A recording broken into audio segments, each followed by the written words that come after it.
Halo, ketemu lagi di Gocek. Gocek.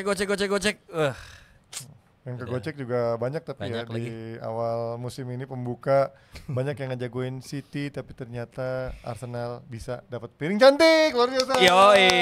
Itu nggak piring cantik, nggak gampang loh dapetin itu. Emang enggak. Tapi MU kan aja udah lama nggak ya dapetin kan itu. piring cantik itu artinya piring berwarna silver. Kalau zaman Belanda tuh biasanya buat dipakai buat di acara-acara tertentu Iya, doang, benar. kan? Di acara-acara mewah dan kita kembali lagi bersama saya Malik Wildan dan juga Panji Suryono.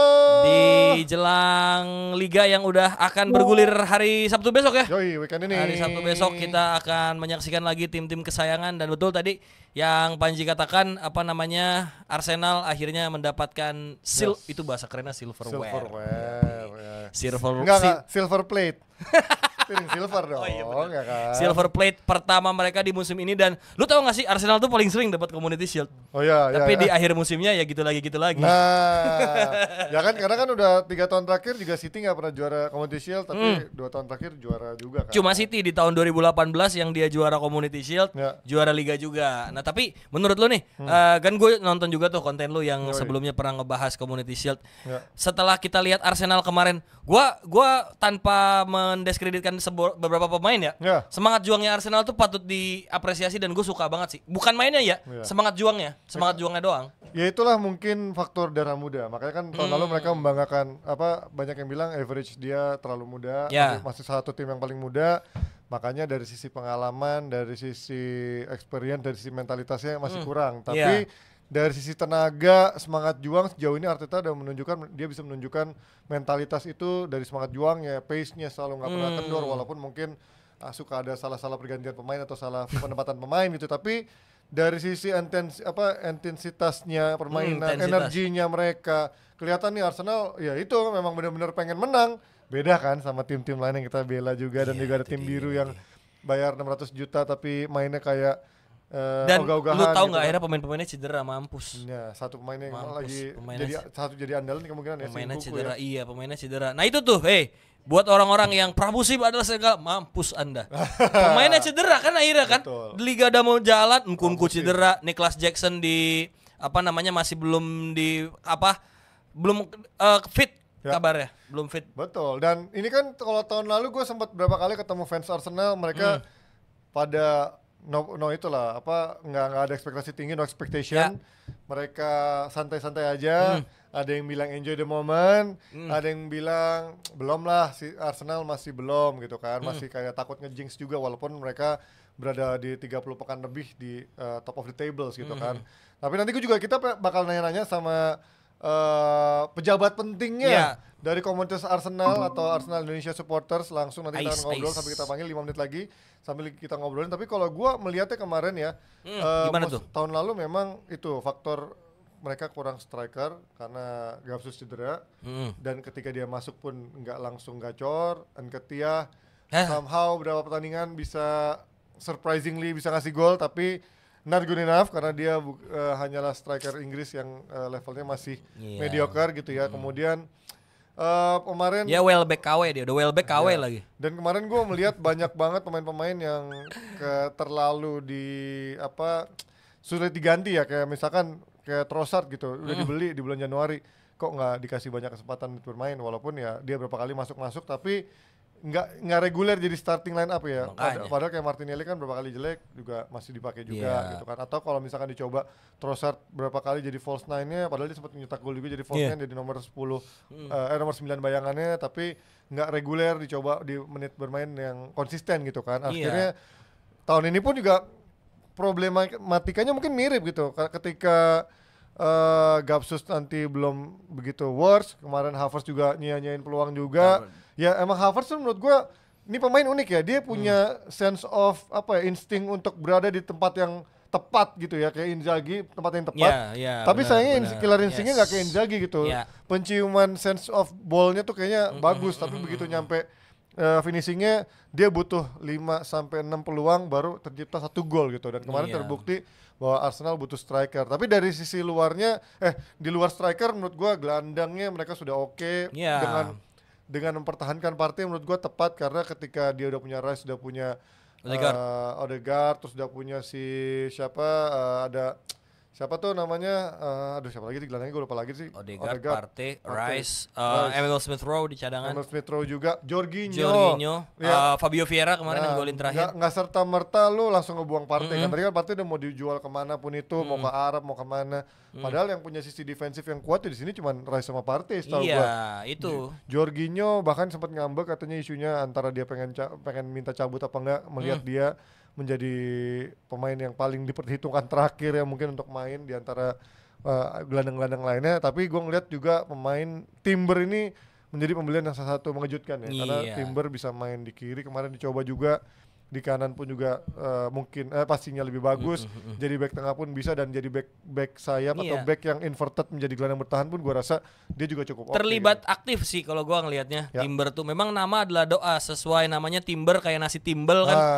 Banyak tuh pilihannya. Nah, Julian Timber nih bisa aktif banget kemarin dia diposisikan, karena menurut gue salah satu penyakitnya Arsenal di musim lalu itu adalah di back kiri, karena Kieran Tierney itu kan aduh kadang kepleset, kadang gimana, nggak memunculkan konsistensi yang sedang dibutuhkan Arteta di musim lalu. Sementara kita kan bahas berkali-kali nih, semangat juangnya pemain-pemain muda tuh memang harus dipadu sama kualitas komposisi pemain yang memang punya skill dan kualitas yang sama. Karena kan kalau punya semangat doang, ya gimana mau menang, gimana mau cetak gol gitu. Itulah yang membuat kita mengkritisi Arsenal nih punya banyak masalah terutama di lini depan, karena kayak Gabriel Jesus itu injury prone, dia gampang banget cedera. Kayak Havertz juga bukanlah tipikal striker pembunuh, benar tadi yang Panji bilang. Dan Edward Nketiah tuh ya gimana, berkali-kali kita katakan tim kalau mau punya kualitas yang bagus ya juga harus punya striker yang top class gitu. Tapi lo ngeliat bagaimana City kemarin, lo bilang kemarin ya cuman baru Community Shield gitu, terlalu dini menilai City akan lebih lemah musim ini atau gimana? Enggak sih, gua melihat Community Shield. Oke, Community Shield memang kita bicaranya dari Community Shield dulu ya. Community Shield itu memang turnamen pramusim tapi resmi. Ingat itu ada FA-nya kan, FA Community Shield. Jadi banyak juga tim yang mencari komposisi di Community Shield buat mereka bisa ngasih ya pressure 30-40% lah pemainnya gitu. Karena itu jadi tolak ukur paling pas. Pertama itu udah main di Inggris kan, buat beberapa pekan ke depan mereka langsung tampil di liganya. City itu udah mulai terlihat bagaimana kalau gua di sini nyatet, City itu adalah salah satu tim yang menurut gua tetap jadi favorit karena gimana pun keadaannya, secara psikologis tim ini kan habis treble sih. Secara psikologis dia habis treble, terus juga mencetak beberapa rekor. Jadi secara komposisi juga nggak terlalu banyak berubah. Oke lah, Mahrez mau cabut, ya kan. Bernardo cabut karena Bernardo lagi ditambahin kontrak baru lagi kemungkinan karena Barca kayaknya nggak bisa bayar, dan Arab belum ada lagi, kayaknya emang Pep masih belum rela Bernardo Silva cabut gitu. Ya menurut gua kayaknya lu ngomongin itu juga, kalau Bernardo stay dan Walker stay, menurut gua ya udah sih mereka nggak butuh banyak pemain lagi, mungkin satu pemain lagi untuk rotasi di sektor kanan, walaupun mungkin dia kemarin lagi coba naikin Cole Palmer ya di sektor kanan. Lu kiri juga kalau lu buka, kalau nggak salah di konten lu yang satu lagi juga naruh rating pemain kan tuh Cole Palmer dengan tahun paling tinggi di pertandingan kemarin. Nah, makanya gue bilang kenapa City itu jadi paling favorit, karena Pep ini tuh dia tahu banget pemain yang dia butuhkan sesuai dengan komposisi apa yang mau dia pakai di musim itu. Dan lu kalau perhatiin ya, komposisinya Pep itu pemainnya dan formasi yang nggak berubah, tapi kecenderungan kebutuhan strateginya itu ada sedikit banyak berubah. Salah satunya kan yang musim ini paling keren banget kan Johnson ditaruh di gelandang bertahan itu. Terus dulu siapa yang pindah Arsenal? Alexander Zinchenko jadi back kiri. Itu kan ada tiap musim variasi perubahan yang orang kelihatannya aneh, tapi ya memang itu yang Pep lagi cari di musim itu, dan terus kan akhirnya ada inverter ya, kayak dulu Philip Lahm, Joshua Kimmich, dan pemain lainnya memang sekarang sekarang nggak lagi melulu posisinya bagus, dia bisa menjalankan peran back jadi gelandang, jadi sayap dan lain-lain. Kita sekarang sudah memanggil telepon dari Chairman Arsenal Indonesia supporter. Ada Mas Dino. Halo Mas Dino. Udah belum ya? Udah belum ya? Ya, kita dari tadi ngoceh-ngoceh. Arsenal mungkin kalau kita tadi masih kurang valid, mungkin ini yang lebih valid dari ngomongin Arsenal karena dia menjadi ibaratnya Pak Ketu dari supporter Arsenal saat ini ya. Jangan-jangan Mas Dino juga pakai jersey timnas. Enggak. Temanya hari ini ya Mas Dino Liga. Masih suara belum keluar nih, masih di mute atau dari mana nih? Suara belum ke unmute apa dari timnya apa dari belum ada suaranya. Iya. Sambil kita menunggu ya. Mukanya sudah kelihatan senyumnya yang menawan. Ini pasti zaman mudanya Playboy. Beda konten lain bro. Itu yang hari Senin. Mas Dino suaranya masih belum keluar nih. Apa mungkin harus di reconnect kali ya? Ya, produksi Mas mau di reconnect dulu. Aman. Coba di call ulang gitu atau kelihatannya belum ada. Ada lagunya. Halo Mas Dino, belum ya? Coba kalau ulang aja. Mas Dino di call ulang ya sama timnya biar mungkin sambungannya bermasalah. Oke. Kita tahu supporter Arsenal kalau habis juara udah nggak tahan untuk membicarakan keberhasilan kita. Karena mereka juga sadar jarang mereka mendapatkan saat itu. Tapi balik lagi kalau kita ngebahas Arsenal tuh memang salah satu tim yang mungkin udah memberikan statement positif tidak hanya secara hasil tapi juga secara kualitas permainan sudah mereka tunjukkan sebagai salah kontender paling kuat sejauh ini yang sudah menimbulkan mereka tunjukkan tidak hanya dari pembelian pemain dari skema permainannya Arteta. Tapi kalau ini halo Mas Dino. Belum ada ini gimana nih? Ini kayaknya agak susah nih ya. Ada. Kok enggak bisa dengar suaranya? Iya nih. Gue bisa dengar suara gimana biar Mas Dino yang kedengeran. Halo. Oh, ada di sana ada. Waduh. Di kita belum kedengeran. Iya. Di tim produksi kita udah dengar, tapi kita belum denger nih yang di studio nih. Coba. Ya. Sambil kita menunggu. Jadi apa?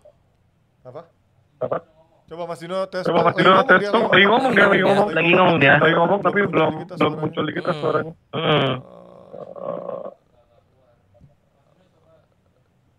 Coba.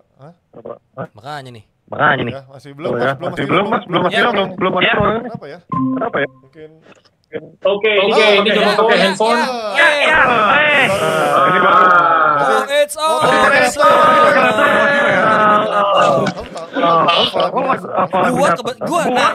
Nah ini nanti kita bahas sama MU sama kayak gua. Lagu Inggris tuh mirip ya kan. Orang glory kena Motspur aja sama sih. Sama ya. Halo Mas Dino, apa kabar? Apa kabar? Gocek, terima kasih di invite di sini saya Om Panji, Om Wildan. Ya, terima kasih. Ini Mas Dino ini jadi chairman-nya Asia dari kapan, Mas? Baru tahun ini. Baru tahun ini. Baru tahun ini.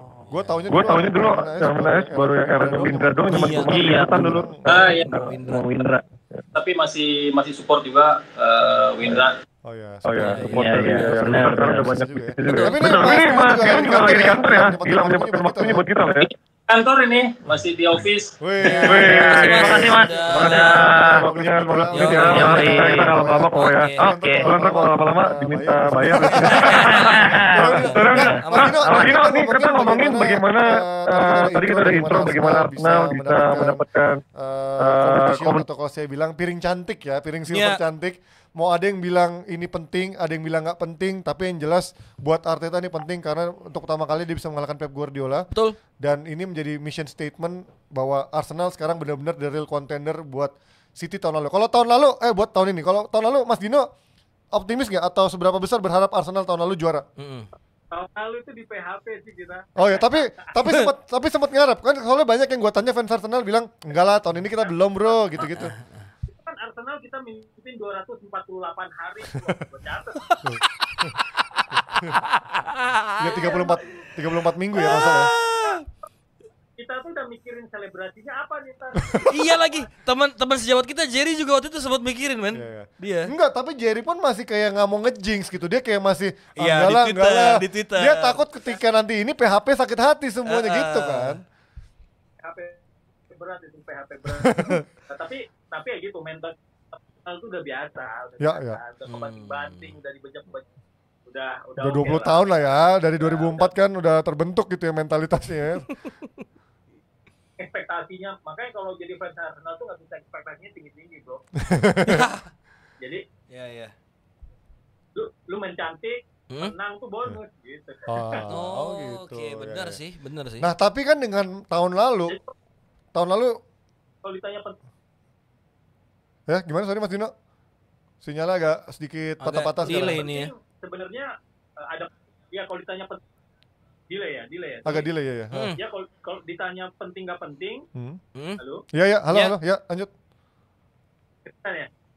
Ya kalau ditanya penting nggak penting, Community Shield gitu, ya buat orang-orang yang bukan fans Arsenal paling nggak penting, karena kan ya lah Piala Ciki gitu kan.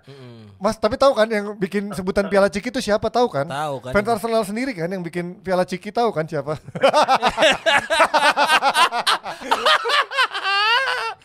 Aduh. Ya tapi kan jadikan nickname buat turnamen-turnamen. Ya, setuju ya. Piala Ciki ya. Tapi ya oke. Jadi sebenarnya kalau buat naikin moral ya oke lah. Ya. Benar. Buat catatan rekor, kita kan 17 kali. Nah, betul itu. Liverpool 16 kali juara si Community Shield. Nah, kita 17. MU masih MU lah mimpin 21.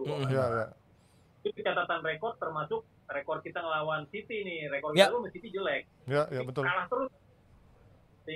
Seingat gua tuh 5 pertandingan terakhir juga kita kalah sebenarnya. Iya. Benar.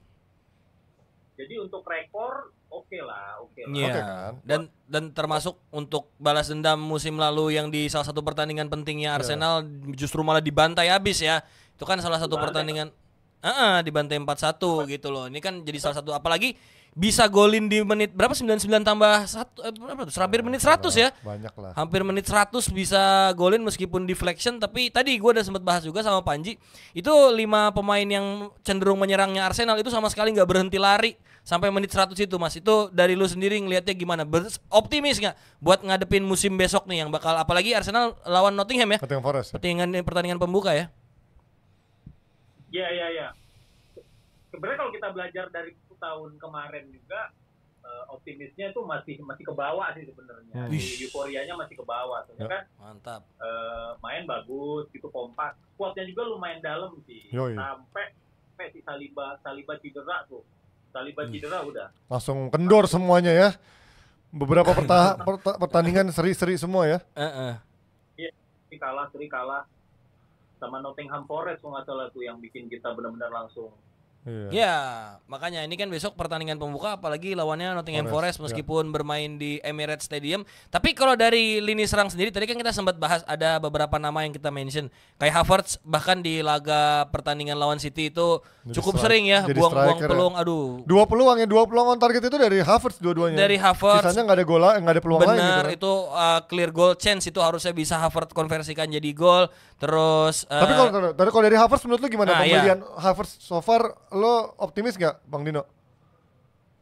Kalau Havertz ini gimana ya gue ya, maksudnya kita kehilangan Aubameyang itu sebenarnya jadi soalnya gini, kalau dari fans Arsenal tuh lu tuh selalu ngebayang itu Thierry Henry. Iya, benar-benar di bawah bayang-bayang Angri semua pasti kalau striker ya. Tolak ukurnya Thierry Henry. Udah, kalau ya Auba finisher kayak gitu itu emang. Kalau Havertz kan gue lihat bukan finisher. Masih terus sih. Gue juga nggak tahu tuh kenapa bisa dibeli. Ya. Cuman dia kan kemarin mecahin rekor pemain termahal juga kan waktu di Chelsea. Iya, sempat.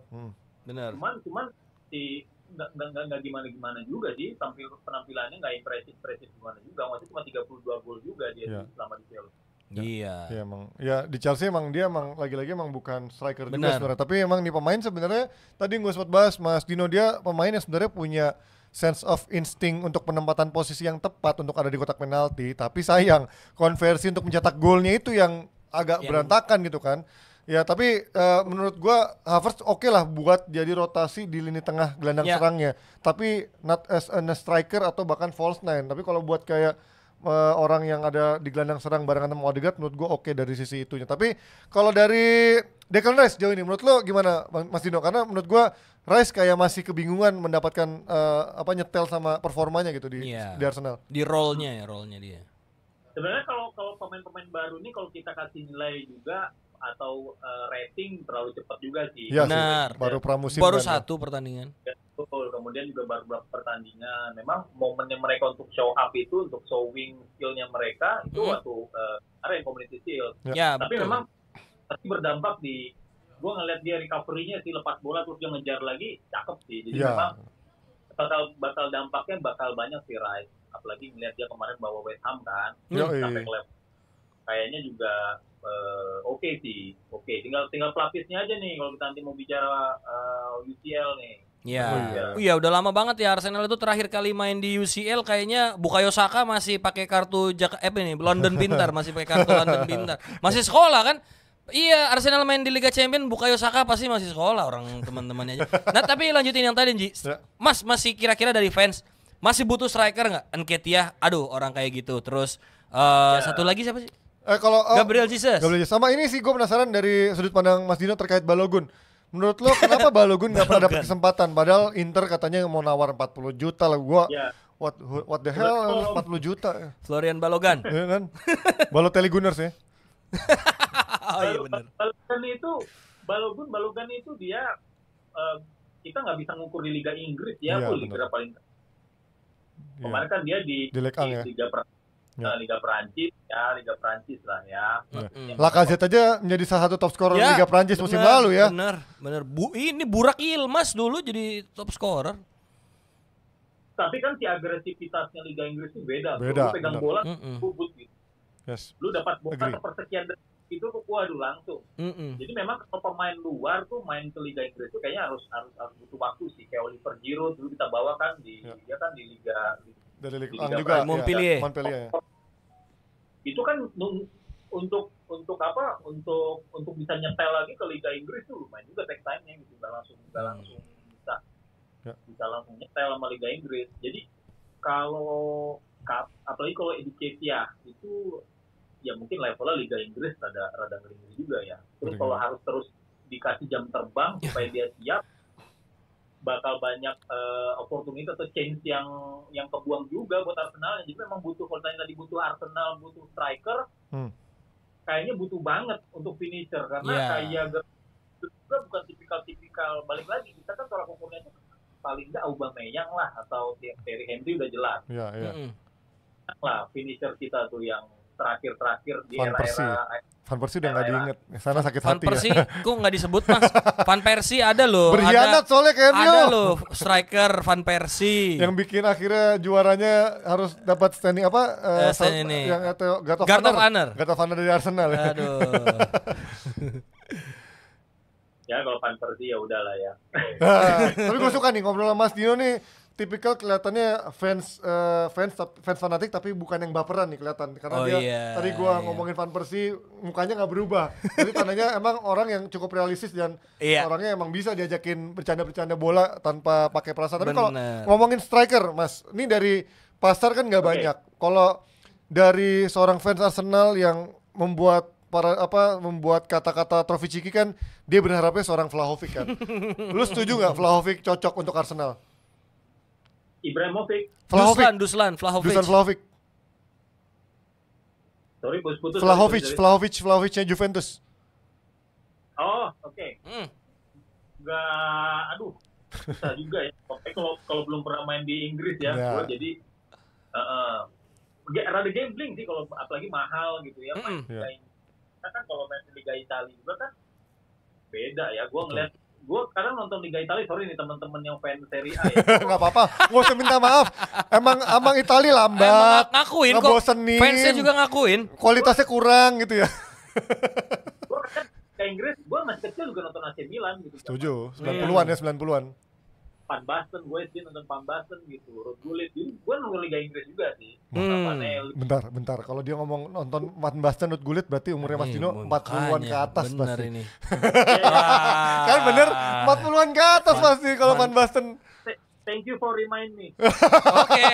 Oke, siap. Berarti memang secara buat dukung Arsenal juga pantas karena era 90-an kan saingan sama MU doang. Oh iya. Tapi kalau striker berarti kalau lo berharap Mas Dino berarti yang ada udah terbukti proven di Liga Inggris. Tapi kan nggak banyak opsinya. Siapa yang kira-kira yang lo harapkan sebagai fans Arsenal? Baik. Iya betul. Jadi dan Arsenal sendiri akhir-akhir ini gol itu nggak selalu cetak sama striker sih, gue juga nggak ngerti ya. Ya. Jadi walaupun dipasang striker nanti yang nyetak tuh malah kayak Odegaard, Saka tuh banyak ya. Yang nyetak itu Bukayo Saka. Jadi which is bukan striker gitu. Jadi ini sesuatu yang bagus atau sesuatu yang enggak, kita sih sebenarnya lihat result aja ya sebenarnya. Sebagai fans kan taunya pokoknya final score. Yes. Iya. Yeah. Nah, tapi kalau dilihat Arsenal nih, ini ada strikernya nggak sih di klub nih? Strikernya kayak cuma mecah konsentrasi lawan doang. Iya. Gapsus kan emang gitu bisa, kan, mecah giring bola, dia ngasih assist juga. Tapi memang itu. Sebenarnya emang tahun lalu gue melihat Arsenal itu sebenarnya udah bagusnya adalah dia nggak ketergantungan sama satu orang untuk cetak gol kan. Tadi yang seperti Mas Dino bilang, Odegaard bisa cetak gol, Bukayo Saka bisa cetak gol, Martinelli bisa cetak gol. Tapi memang kadang ketika itu buntu, mereka butuh variasi yaitu berupa seorang goal getter yang mungkin kalau dulu ya Giroud lah gitu, terakhir misalkan Giroud dari pembeda atau Aubameyang yang memang menurut gua masih butuh satu striker lagi gitu kan. Tapi kalau lo ya melihat sekarang Mas, ini kan ngelihat Premier League sekarang peta kekuatannya dengan Chelsea berbenah lagi, berganti pelatih segala macam, kemudian Liverpool pun juga udah mulai belanja walaupun juga belanjanya lebih sedikit daripada ngejual juga. Lo merasa Arsenal menjadi satu-satunya kontender gak sih buat City musim ini, atau menurut lo ada tim lain yang bakal selevel sama Arsenal dan City untuk title contender? Karena kalau gue fans MU jujur gue belum lihat MU udah ada di level title contender sama Arsenal sama City. Kalau menurut lo ada nggak pesaing lain dari Arsenal yang udah cocok untuk bisa title contender bareng sama Arsenal dan juga City musim ini? Kalau gue lihat kayak Chelsea, MU, Liverpool mereka lebih kalau dibanding sama kita Arsenal ya. Masih nyari ya. Mereka masih lebih bongkar pasang sih. Betul. Kalau ini Arsenalnya udah nyetel gitu. Betul. Tinggal lucknya aja nih. Benar. Tinggal apa ya? Sisi lucknya aja kayak betul, gitu. Betul. Iya. Udah bagus. Di squadnya juga mungkin butuh 1-2 pelapis kayak pemain belakang. Kita pemain belakang masih PR banget, bro. Betul. Kemarin William Saliba sakit. Langsung. Wah, kebingungan itu. Betul. Langsung turun. Holding backupnya mungkin terlalu lama di bench. Nah, itu perannya. Gabriel pun juga berapa kali blunder juga Gabriel Magalhaes ya. Gabriel Magalhaes ya. Tapi kalau di back kanan gimana tuh? Ben White akhirnya jadi pegawai tetap di back kanan. Tapi ada Timber sekarang kan. Tapi kan ada juga. Timber juga bisa kiri kanan. Atau Tomiyasu yang malah sering sekarang disadangin sama Arteta. Tomiyasu juga sebenarnya bagus, cuma balik lagi mungkin Arteta punya penilaian sendiri siapa yang lebih cocok nih di match ini. Karena kan biasanya kalau pemain sayap belakang kan tuh menyesuaikan musuhnya juga. Betul. Lawannya headnya dengan ini cocok kan diajar sama siapa nih? Oh, di Ben White aja. Ben White juga hard worker juga sih, nyerang ada. Jadi memang kayaknya posisinya lagi pas. Kayaknya dia. Dan terbukti ya kemarin ketika lawan City 4 pemain bertahan Arsenal itu yang ratingnya paling tinggi di player rating dan membuat Manchester City itu nggak bisa change creation terlalu banyak seperti di laga-laga sebelumnya. Makanya golnya juga ya seperti itu gitu, ketika backnya kosong kan Kyle Palmer bisa langsung ngasih placing ke pojok, bukan skema yang membongkar pasang pertahanan tim seperti City pada umumnya gitu kan gol-golnya. Iya. Nah tapi kalau sekarang ngomongin ini ya Mas Dino, ini kan sekarang udah memasuki tahun keempatnya Arteta gitu kan. Dari gue inget banget, gue aja fans MU pun bilang even tahun pertama tahun kedua Arteta walaupun secara potensi untuk juaranya belum ada, tapi secara filosofi permainannya udah jelas dari awal. Gaya mainnya cepat, bola-bola pendek, terus pressing juga. Hanya juara yang belum dapat. Tapi gue inget banget tahun kedua bahkan fans Arsenal banyak bilang Arteta out kan. Tapi sekarang di tahun lalu nyata Arteta bisa membuktikan dia menjadi title contender. Nah tahun ini menurut lo apakah ini menjadi tahun pembuktian buat Arteta layak apa enggak dia bertahan di Arsenal setelah masuk ke tahun keempatnya? Iya. Oke. Sebenarnya siapapun yang melanjutkan termasuk sebelumnya ya. Siapapun yang melanjutkan Arsenal dari Arsene Wenger tuh sebenarnya udah kayak perusahaan tuh udah enak sih sebenarnya. Lu secara finance lu sehat, lu punya stadion yang megah, lu punya fans yang fanatik, lu punya apa ya, sebenarnya pun punya duit juga ownernya gitu. Benar, tapi pelit aja ya. mau apa enggak nih? Karena memang Arsenal itu kan awalnya kan memang dari dulu yang gua suka pun memang tim yang mainnya itu memang kalau kata Marco van Basten tim sepak bola yang bermain cantik dengan caranya sendiri. Gitu. Memang, benar. Jadi memang zaman dulu itu kalau masih di liga-liga Afrika atau piala Afrika, kemudian di Amerika Latin itu ada Arsenal itu mantau tuh. Nah, itu udah diikuti sama klub-klub sekarang juga. Iya, benar. Wenger itu punya tim scouting dulu disebar ke seluruh dunia. Jadi mereka mantau pemain-pemain sampai kayak siapa tuh? Yang Jepang ya waktu itu ya. Siapa? Cristiano Ronaldo, terus kita temukan Ibrahimovic itu. Pernah trial semua ya. Dan Hazard itu udah kita temukan duluan tuh. Saya ikutin banget tuh tim scoutingnya Arsenal. Sampai Arsenal itu ada kalau pemain itu lu terlalu muda untuk kerja di Inggris, orang tuanya dibawa sama Wenger ke Inggris dikasih pekerjaan di sana aku main bola di London Colney. Jadi memang cara sepak bola Arsenal itu bikin gua seneng gitu dulu. Nah tapi memang sekarang akhirnya dengan modern football, lu pemain yang bagus yang talentanya bagus dibanderoli udah mahal.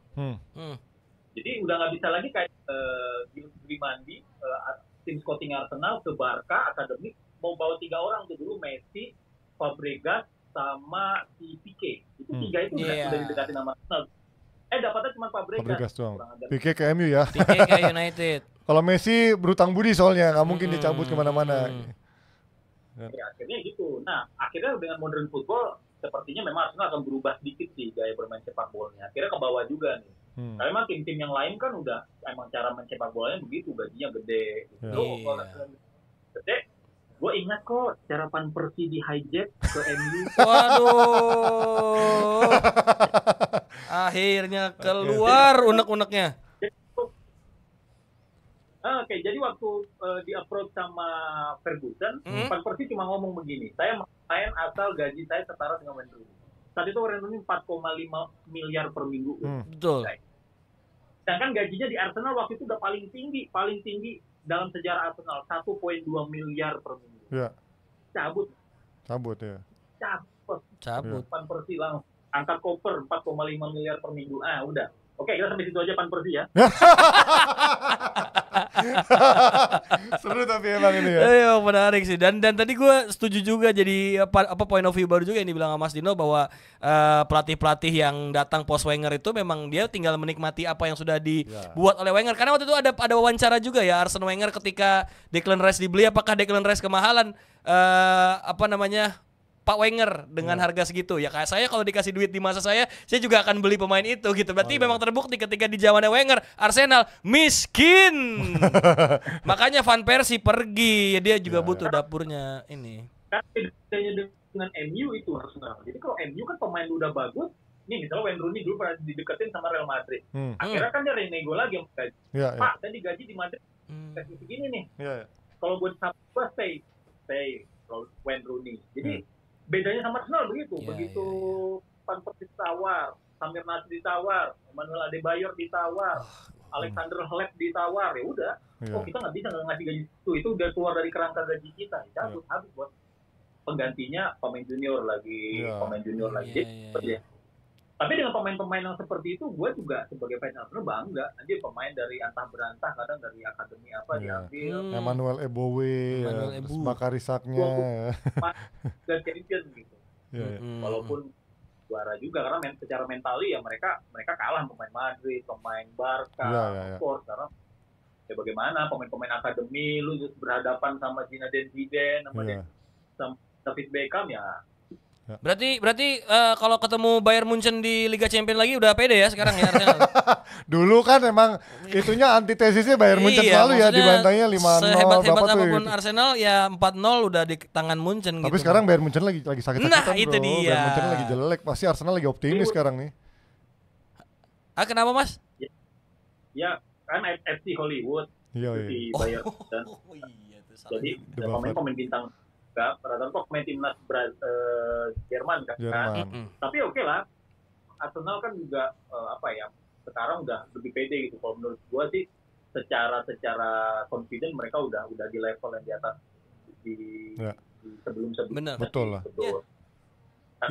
Di zaman Arteta awal lah bedanya itu. Arteta awal tuh emang lagi mungkin ada konflik juga. Aubameyang mungkin rada-rada ngeyel karena kan dulunya kan temen satu. Itu juga mungkin ada egonya, tiba-tiba Arteta jadi bos. Makanya pada ya masih inilah. Ya, berarti Stan Kroenke adalah salah satu bos yang baik ya untuk Arsenal ya. Enggak juga. Enggak, tapi menurut gue tapi Stan Kroenke itu benar-benar pebisnis banget karena dia memang dari sisi keuangan memang benar-benar ya efektivitas budget banget, tapi sekarang tahun ini membuktikan gitu kalau pelatihnya bisa memberikan hasil yang diinginkan gitu. Tahun lalu bisa jadi title contender.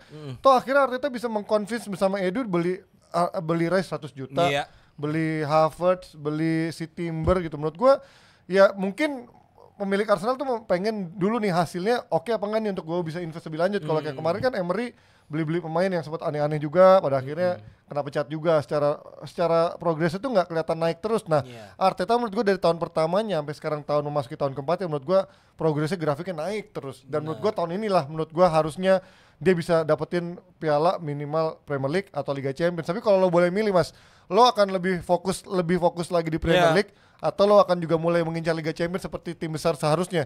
Lo akan bersaing di semua kompetisi. Karena pasti chance-nya Nottingham Forest di pertandingan pertama adalah you're never sing European win gitu kan. Oh iya, karena dia pernah. Karena Nottingham Forest sudah pernah juara Liga Champions. Itu udah pasti dicengin sama fansnya Nottingham Forest kalau besok kalah. Iya. Ya, tapi kan masa lalu, Bos. Ya. Oke. Gimana, Mas? Lo targetnya berarti kalau kalian realistisnya apa tahun ini? Kalau target triple lah. Gila. Gak apa-apa, visi memang harus lebih tinggi daripada misi kan. Benar. Tapi kalau target utama kita ya Liga Inggris. Liga dulu ya. Oke. Premier League itu rekor juga. Kemudian UCL juga kita belum pernah, guys. Ya, betul. Pasti kita juga pingin lah biar nggak dicengin mulu. Lu nggak pernah UCL. City udah dapet lagi ya kemarin. City udah dapet. Andalannya fans MU, fans Chelsea. Iya bener emang. Bener. Ya kalau fans MU mah udah biasa, tapi kan kalau fans Chelsea memang sebagai tim London memang masih suka gitu kan. Sama tim London ya paling yang Spurs doang yang nggak bisa dapetin piala Liga itu Champions ya. Itu nanti bahasan kita yang lain itu kalau ngomongin tim yang satu lagi. Nah terakhir nih Mas, lo kalau sekarang Arsenal kegiatan nobarnya masih rame nggak? Pasca pandemi udah back to normal atau sekarang hype untuk nobarnya udah berkurang sekarang? Masih nobar masih apalagi kalau jam prime ya sore gitu. Jam 7, jam 10, jam 11 masih oke. Tapi kalau udah setelah jam 12 malam match yang jam 1, jam 2 rada sepi sih. Dan hanya beberapa regional tapi selalu ada. Di mana Mas biasanya kalau yang AIS Pusat atau AIS Jakarta? Yang biasanya nobarnya di mana? Peaknya yang ramenya. Di kafe apa atau di hotel apa nggak ada? Tertentu ada sering. Kita di Kemang. Apa sih namanya tuh? Gue lupa. Pitch, Tribun bukan? Karena Jakarta kan luas ya. Jadi di pusat ada sama di selatan ada 2 venue biasanya, teman-teman. Oke, gue inget banget dulu AIS tuh punya kantor di Langsat ya, zaman tahun 90-an 2000-an ya. Iya kan? Di Langsat Corner bukan sih? Kantornya AIS dulu. Apanya, sorry? Kantornya AIS dulu ada kan di Langsat di daerah dekat Lab School situ, Langsat. Ingat nggak dulu ya? Iya. Ya kan? Di Jaksel ya? Iya. Dulu gue pernah berapa kali lewat tuh liputan ke sana ya. Udah nggak ada tapi kita sekarang. Oke, tapi lawan Nottingham Forest di partai pembuka ini, prediksi dong Mas, bakal menang telak atau bakal menjadi tough game karena ini laga pembuka? Yoi. telak lah balas. Gitu dong optimis. Gua akhirnya sekarang bisa melihat Arsenal fansnya optimis lagi. Keren. Ada sebuah Gen Z yang fans Arsenal tuh baru ngerasa optimis sekarang setelah mereka, karena mereka kan baru lahir 2004, 2003. Ya mereka nggak ngelihat pas Invincible itu. Tapi dengan sekarang nih di bawah Arteta nih makin hype-nya makin naik, Mas. Makin banyak nggak gejolak dari member-membernya yang nambah, terus juga di medsosnya juga lebih hidup lagi nggak dari fans Arsenal? Pasti sih, pasti ada impact-nya sih, karena kalau timnya loyo, yang nobar males. Betul. Mau apa pakai jersey ke mall. Malu ya, agak malu ya. Jadi pasti kegiatan-kegiatan juga, terus mereka juga lebih excited, mulai ngelihat kan kalau di sosmed juga kan banyaknya bukan nge-troll doang, Bos. Iya. Memang ada beberapa tim yang seperti itu memang. Iya. Tapi itu yang jelas memang menjadi salah satu ininya Arsenal ya, setelah penantian panjang, dan mereka mungkin dalam 2 tahun terakhir nih akhirnya menjadi momen yang mereka tunggu-tunggu jadi title contender. Walaupun gue bilang kemarin banyak yang bilang faktor bensinnya habis lah, faktor kurang pengalaman lah. Menurut gue kemarin yang kurang dari Arsenal bukanlah luck, tapi karena ya lawan mereka juga Pep Guardiola. Menurut gue Pep Guardiola bukan tim yang mudah, bukan pelatih kacangan. Kalau itu mungkin lawannya David Moyes gitu ya, atau siapa gitu, mungkin Arsenal bisa juara kemarin. Tapi ini karena lawannya Pep Guardiola yang kita tahu sering banget sampai last minute, sampai last game, last seasonnya benar-benar berjuang habis-habisan. Nah itulah Pep Guardiola, memang susah dikalahin. Dan mungkin so far baru Klopp doang yang bisa ngalahin dominasi itu kan. Dan gue penasaran siapa yang bisa mengalahkan dominasi itu, apakah Arteta atau sesuai janjinya Ten Hag bilang end of era gitu ya. Udah kan kemarin kalah Guardiola. Iya, belum siap. Juara Premier League tapi kan. Gua tuh kan selalu seingat gua sih Guardiola tuh pegang klubnya bukan klub budget, Bro. Betul. Pegang Aston Villa. Benar. Ya, coba Guardiola pegang Cremonense misalnya. Dan dia selalu didukung sama manajemen yang benar-benar totalitas kan. Bukan yang toxic manajemen gitu. Mourinho kayak Guardiola, gue mau pemain yang itu, tinggal tunjuk sebenarnya ya. Dijemput, Bro, enak loh. Tapi kalau lu megang klub kecil, belum tentu. Gitu. Jadi oke sih, memang menurut gue mungkin dia juga punya apa ya, mengendalikan pemain bintang, pemain mahal kan juga nggak gampang, benar. Betul. Jadi mungkin dia juga punya strategi yang hebat juga, udah pasti. Tapi ya itu juga dia disupport sama klub yang memang mendukung dia secara budget maupun juga itu teknis di lapangan ya.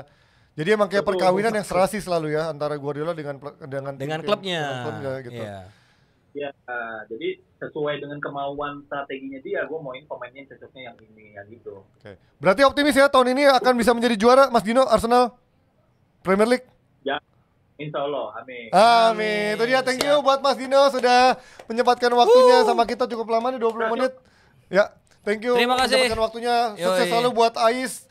Dan juga semoga good luck buat Arsenal tahun ini, kita akan bersaing sama MU juga. Thank you Mas Dino, see you when I see you. Ceo lagi. Gokil. Terima kasih Om Dino. Seru ya, nyata seru.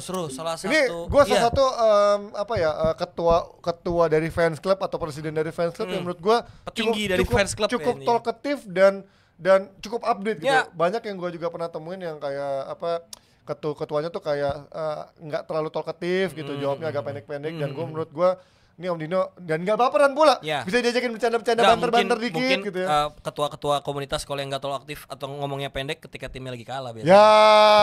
Nggak juga biasanya kalau timnya. Dan tadi kita dapat banyak insight ya dari dia, gimana dia cerita juga ketika betul ngikutin Arsenal banget, men. Iya dong, dia fans Arsenal dong. Bener-bener cerita tentang mana catatan kita kok hilang ini. Iya, oke, lanjut aja ya. Tadi gimana dia cerita tentang dulu ketika kasus-kasus pemain-pemain yang akhirnya dan gue jadi akhirnya baru tahu ketika pemain-pemain yang disebutin Halep cabut ke Barcelona karena gaji juga. Adebayor karena gaji, Robin van Persie karena gaji. Itu kan berarti memang Arsenal mungkin terlalu ibaratnya terlalu punya idealis dalam urusan membiayai pemain, tapi lambat laun itu udah mulai luntur ya dengan akhirnya masuknya. Kayaknya mulai dari eranya Sanchez deh. Eranya Sanchez masuk tuh. Sebenarnya memang ya kan emang idealisnya kan memang apa yang keluar harus seimbang dengan apa yang masuk gitu kan. Atau apa yang masuk sama dengan apa yang keluar. Menurut gua Arsenal secara bisnis nggak salah dan so far nyata dia sudah membuktikan kalau dia untung atau misalkan dia ada progresnya, si Kroenke ternyata mau juga kan untuk spend. Dan kita tahu dulu juga dia beli Nicolas Pepe, beli pemain-pemain yang juga nggak murah, setahu gue ya, Ozil gitu kan, nggak murah juga. Jadi nggak pelit, sebenarnya nggak pelit-pelit banget, tapi memang budget wise menurut gue beda kayak tim Timur Tengah kayak City, kayak PSG atau kayak tim minyak kayak si Abramovich dulu. Sampai sekarang gue juga nggak tahu nih si Todd Boehly duitnya dari mana bisa 600 juta suddenly satu musim gitu. Main kan. Kali sama Evan Toney. Enggak kan dia enggak kayak gitu dong. Enggak boleh judi. Dilarang itu judi.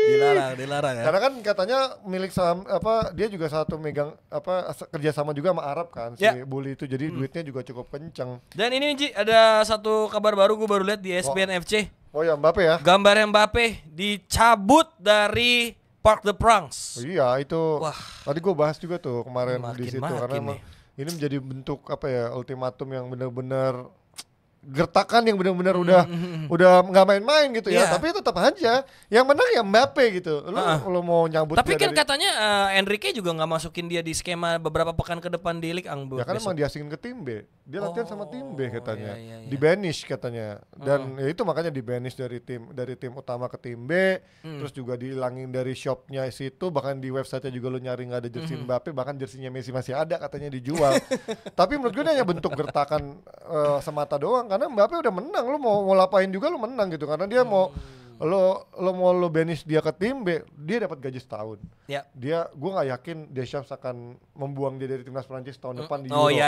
Kalau itu tahun depan dia dapat 168 juta euro dari Madrid. Jadi apa yang lo harapin dari gertakan lo ini? Gitu. Menurut gue ya Mbappe yang udah menang gitu. Tinggal menurut gue nih kuncinya di PSG, lo mau dapat uang nggak dari Mbappe atau yang mau ngelepas dengan gratis dan mempertahankan gengsi lo itu sih. Ini kan sebenarnya kayak orang udah gue beli deh, enggak dia masih penting buat gue dengan masuk dan membandingkannya dengan Gonçalo Ramos ya yang kemarin baru didatangkan dan ternyata cara PSG membangun exposure-nya Gonçalo Ramos juga masih kalah daripada kasus Mbappe ini. Ini kan lucu banget gitu. Ada pemain baru dia mau agung-agungkan, mau dia naik-naikkan, malah kalah sama berita Mbappe dicoret, Mbappe iklannya dicabut. Jadi emang hype-nya nggak rame. Nggak ada hype-nya.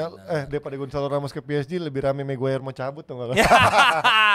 Kabar gembira buat fans MU karena Maguire akan segera pergi karena sudah mencapai kesepakatan dengan harga 30 juta. Tapi baru ini ya, belum personal agreement. Belum personal agreement, belum on the paper. Jadi ini masih semuanya masih verbalit. Tapi ya menurut gua kalau udah sampai sini sih harusnya udah tinggal nunggu waktu aja sih. Sambil ntar nunggu McTominay jadi apa enggak. Sama si Fred juga katanya tadi dia udah ditawar Fenerbahce 15 juta. Artinya MU punya tambahan untuk bisa nggak terlalu boncos-boncos amat kan, juga lagi diperhatikan sama FFP juga kan. Sekarang namanya udah bukan FFP. Gue lupa deh, Financial udah ganti nama pokoknya. Ini lagi. Tapi emang kan targetnya adalah untuk melepas Maguire, McTominay, Fred, masih nunggu Henderson apa enggak walaupun mereka masih butuh kiper cadangan. Iya, dan juga home groundnya MU tuh dikit banget.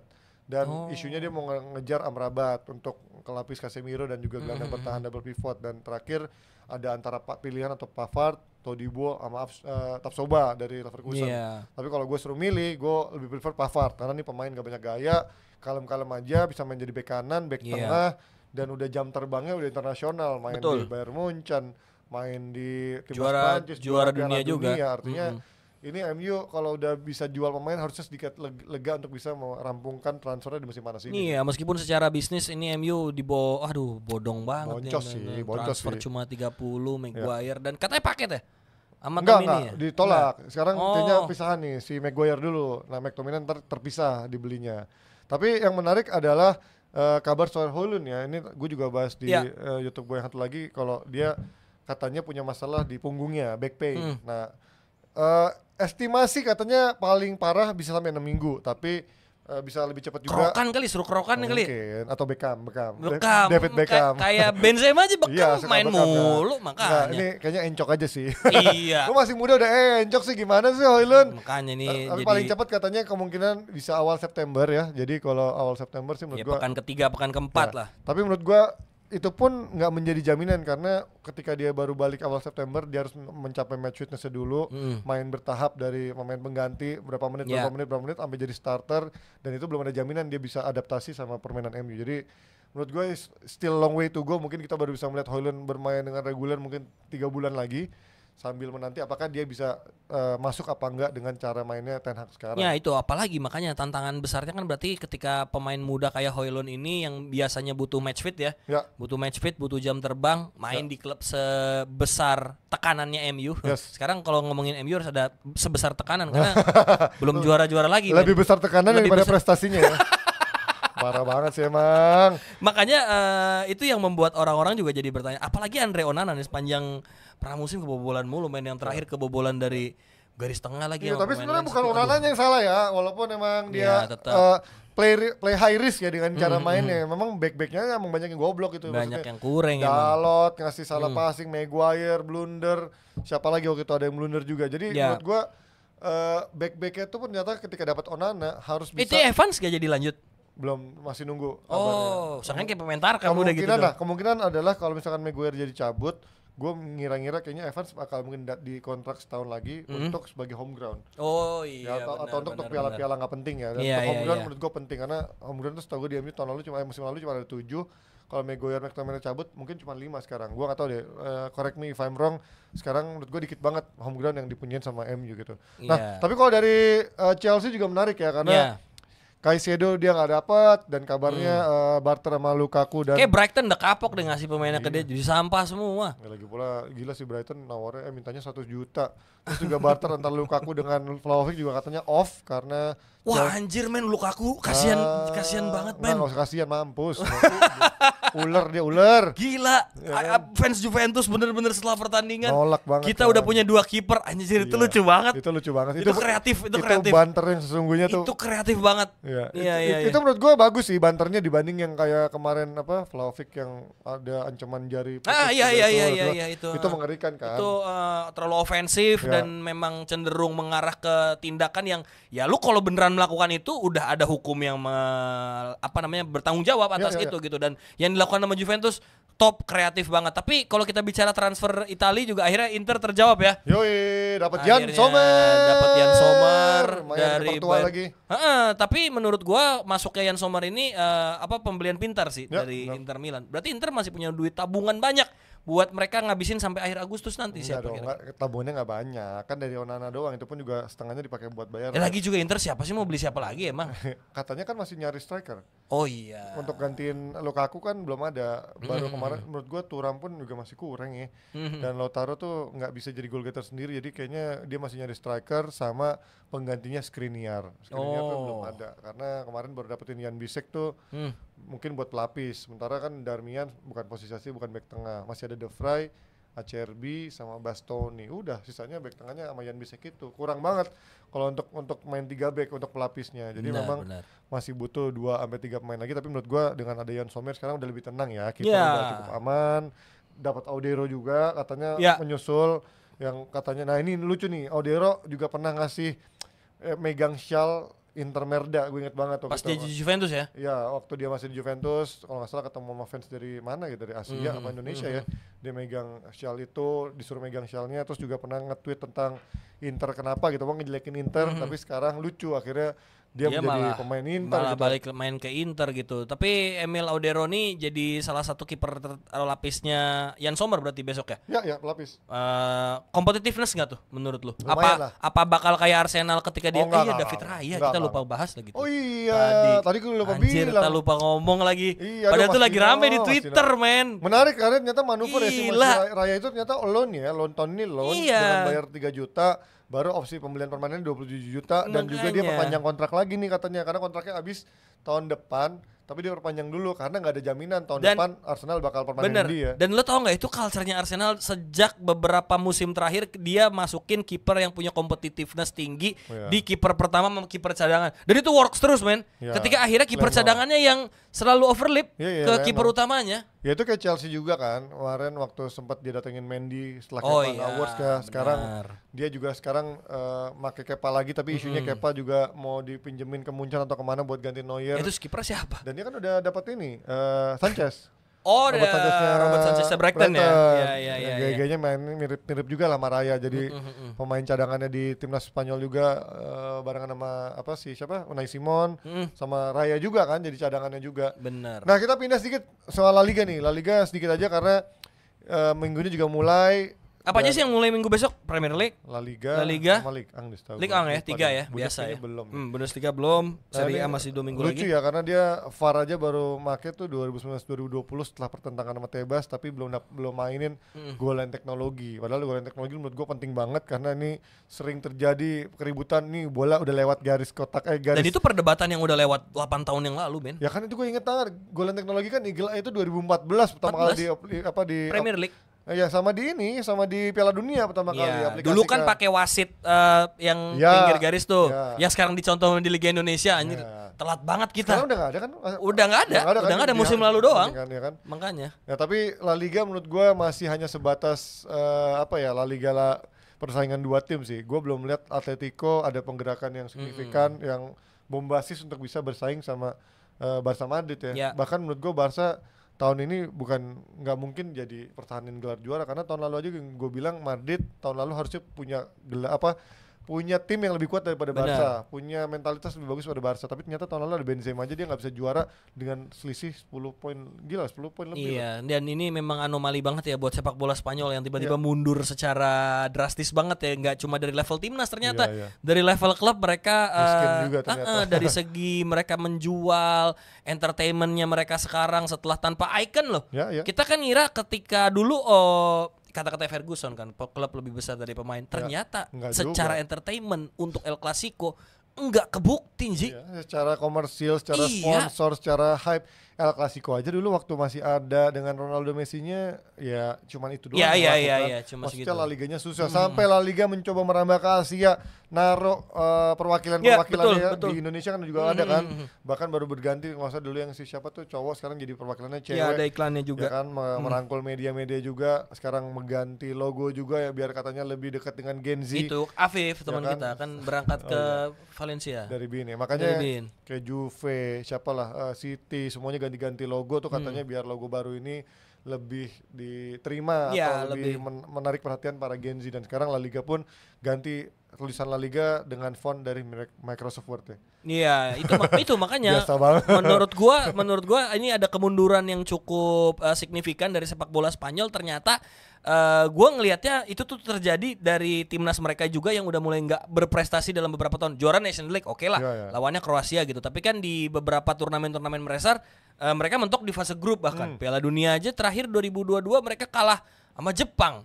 Kalah sama Jepang sama Jerman. Itu berdampak ternyata sedikit banyak itu berdampak oleh dari federasi mereka ke sepak bola lokal mereka, ke liga mereka yang akhirnya secara competitiveness-nya para pemain luar negeri mau main ke Spanyol itu kalau nggak dibayar dengan harga yang bombastis atau mereka datang bukan karena usia yang memang udah turun itu tuh nggak sepik kayak dulu lagi. Lo lihat nggak sih sekarang Gundogan kan juga udah nggak dipakai di Manchester City. Jude kalau nggak diiming-imingi duit banyak nggak akan datang ke Real Madrid. Gundogan masih dipakai sih, tapi memang masih rotasi terus. Betul. Kayak posisinya itu nggak pernah aman lah. Sampai bahkan kan Barcelona mau datengin Alexis Sanchez lagi yang sekarang tanpa klub kan free. Inter juga mau katanya, miskin juga, sama-sama miskin. Masa udah dibuang datengin lagi sih Inter. Ya kan yang siap mau dibayar yang siap gratisan aja pokoknya.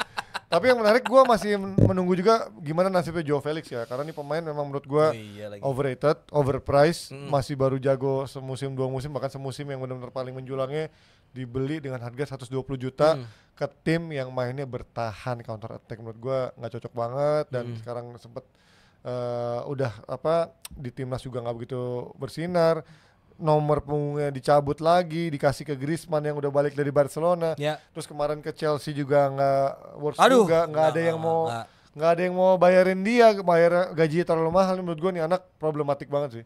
Tapi ya inilah namanya anak-anak zaman sekarang kali ya, begitu kenal fame, duit, ini jadi suka lupa. Dan ya ini menurut gue juga ketika dia kemarin kok dia berani, udah masih muda kayak gini, baru masuk tim besar ya, Atletico menurut gue udah satu tim besar dibanding Benfica gitu kan, udah berani ribut sama Simeone. Kemudian dia ke Chelsea, dia balik lagi ke Atletico, dia menunjukkan gestur dia pengen ke Barcelona. Terus juga dia kelihatan nggak mau juga stay di Atletico. Ini menurut gue ya lo mau kemana gitu, ujungnya mau ke Arab gitu, masih semudah ini. Tapi lu tahu gak sih itu tuh terjadi di sepak bola modern itu karena sekarang kita juga sebagai penggemar, kita tuh gak coba ngelihat hasil doang buat ngebahas bola. Perangai-perangai kayak Felix, kayak Lukaku yang uler, itu tuh juga jadi perbincangan yang bahkan kita pengen kulik kenapa nih pemain bertingkah kayak gini. Dan itu yang bikin fans akhirnya punya emosi tinggi buat masuk lebih dalam lagi mengomentari kenapa Felix jadi kayak gini, kenapa Lukaku kayak gitu. Itu kan membuat sepak bola modern ini sekarang makanya kita juga kenapa namanya gocek, karena kita bahkan ngerasa beberapa kali ada berita-berita yang kita juga ngerasa kegocek gitu loh. Ada beberapa berita yang anjir kok ternyata kayak gini lagi ya. Oh, ada yang mau telepon katanya. Enggak, ini. Oh, ini yang kita tadi. Ya sama kayak kita sekarang. Ternyata kita juga kena gocek ya. Enggak. Ya tapi ini sekaligus menjadi akhir diskusi kita karena tadi kita udah sejam juga. Tadi juga thank you yang udah nonton kita, udah dengerin kita, terutama dari banyak fans Arsenal pastinya pengen ngelihat chairman-nya tadi muncul. Tapi gue juga tadi apresiasi buat Mas Dino yang sudah mau ngobrol sama kita dan juga berbagi insight-nya. Kemudian seru banget ya ini. Mau banter-banter lucu juga. Dan gue juga terima kasih buat para penonton dari Gocek selama ini, sampai beberapa tamu yang bisa kita undang. Akhir kata gue Panji Suryono juga Malik Wildan. Kita pamit undur diri. Ya, buat Gocek mungkin masih akan ada Gocek lainnya sambil menunggu. Kita break dulu nanti ya. Kita akan kumpulin ide-ide lagi dan nanti pasti kita akan membahas lebih tajam lagi karena liga udah mulai. Betul. Kita tunggu callingannya ya Gocek. Yoi. See you when I see you. Bye bye.